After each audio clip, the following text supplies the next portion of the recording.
રામ. તો વિશ્વાસ રાખજો મારી વાતનો.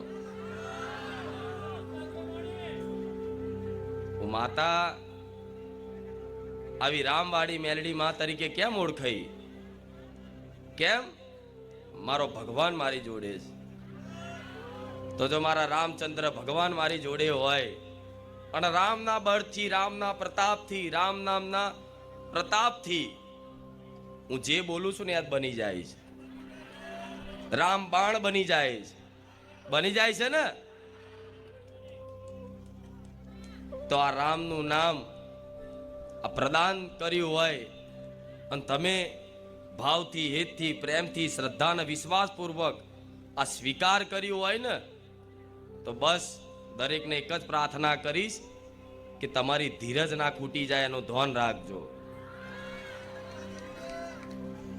ગાદી પર બિરાજમાન થતા પહેલા રામધૂન કેમ કરાવું છું? પ્રવચનની શરૂઆત કરાવતા પહેલા રામધૂન કેમ કરાવું છું? કઈ પણ વસ્તુ કરાવવા પાછળ કંઈક નું કંઈક કારણ હોય છે, એટલે અહીંથી રામવાડી મેરડીમાં કરાવે છે. તો રામધૂન કેમ કરાવું છું?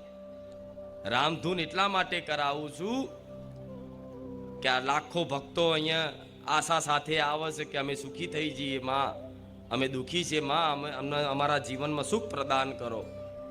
કંઈક ના કંઈક સાંસારિક કાર્યો નહીં થતા હોય, કોઈ પણ સમસ્યા હશે, પણ કંઈક ને કંઈક સમસ્યાનું સમાધાન કરવા માટે તમે બારેજા ધામ આવો છો.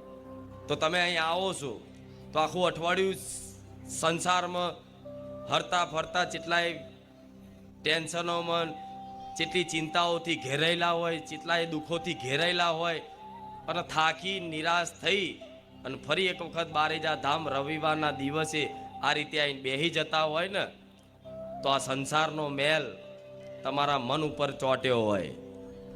અત્યાર સુધી ભગવાનથી વિમુખ હતા, માતાજીથી વિમુખ હતા, તો ભગવાન માતાજીથી વિમુખ હોય એ મનુષ્યથી હર હંમેશા વગર જાણે કે અજાણે પાપ જ બનતા હોય. પાપ